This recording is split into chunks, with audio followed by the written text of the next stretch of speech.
Dios te bendiga en este momento. La lección que estamos estudiando durante esta semana de nuestro folleto Descanso en Cristo es la lección número 4 que lleva como título El costo del descanso. Y el texto bíblico para memorizar se encuentra en Salmo 51, versículo 10. Crea en mí, oh Dios, un corazón limpio y renueva un espíritu recto dentro de mí. Allí donde estás, te invito a ponerte en actitud de oración para hablar con el Señor Todopoderoso. Oramos. Cariñoso Dios y Padre nuestro, gracias te damos en este momento porque tú has sido bueno con nosotros. Gracias, oh Dios, porque cada día estás pendiente de mí y de todo el que escucha estas lecciones. Bendícenos ahora que estudiaremos tu palabra. En el nombre de Jesús. Amén. El tema para hoy, lunes 19 de julio, lleva como título Llamado de atención. Y hasta este momento hemos visto el pecado que cometió David. David ya vimos en la lección del día de ayer cómo se acuesta con Betsabé, esposa de uno de sus oficiales. No simplemente esto, vimos cómo Betsabé queda embarazada y David manda traer a Urías de la guerra para tratar de que él duerma con ella y así adjudicarle ese embarazo a él. Como no pudo hacerlo, envió carta a Joab con el mismo Urías para que éste fuese abandonado en batalla y muriera allá en la guerra, y así sucedió. Y a pesar de todo, es lógico pensar que David se sentía mal, porque había matado a un hombre de confianza que tenía ya mucho tiempo con él y él lo sabía, y de seguro esto le atormentaba.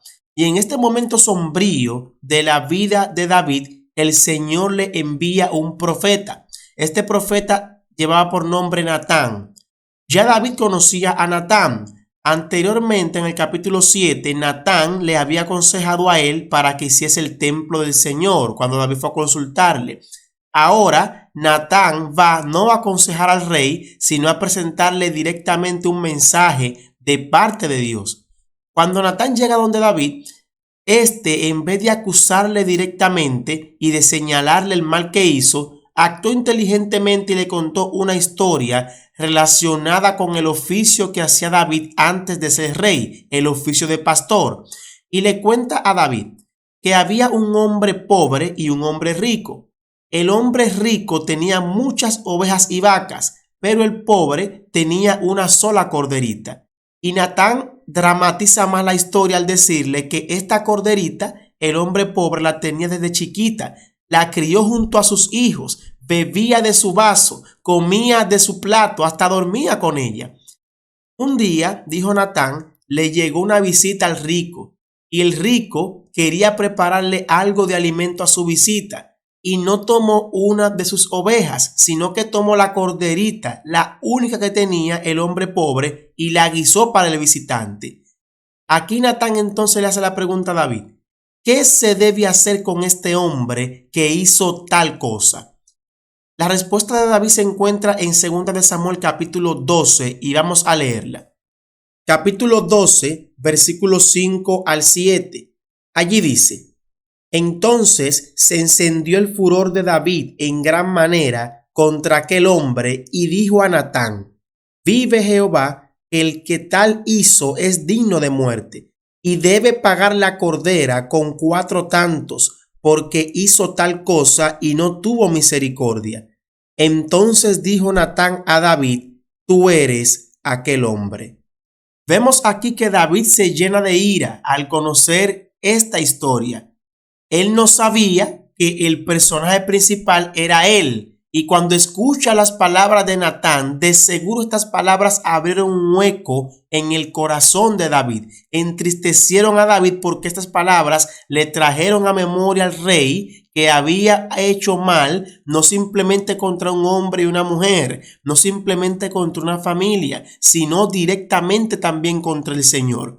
Por esta razón, David, cuando ve su pecado desenmascarado y reconoce su culpa, inmediatamente acude al arrepentimiento.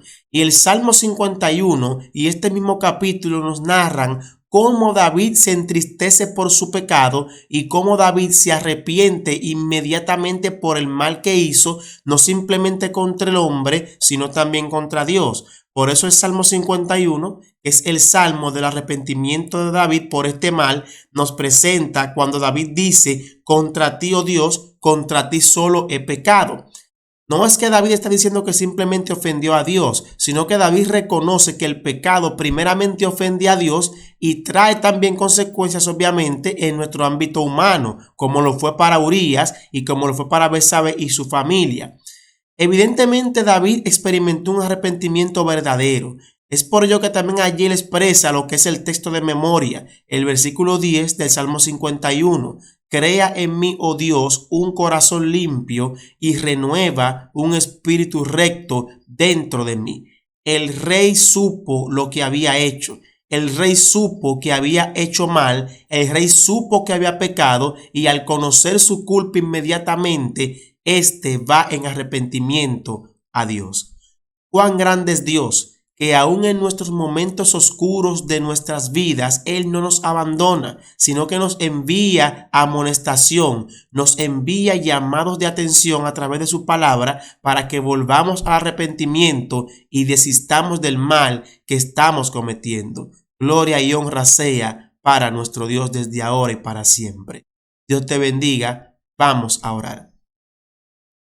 Cariñoso Dios y Padre nuestro, gracias te damos porque tú no nos abandonas a nuestra suerte cuando estamos hundidos en el pecado.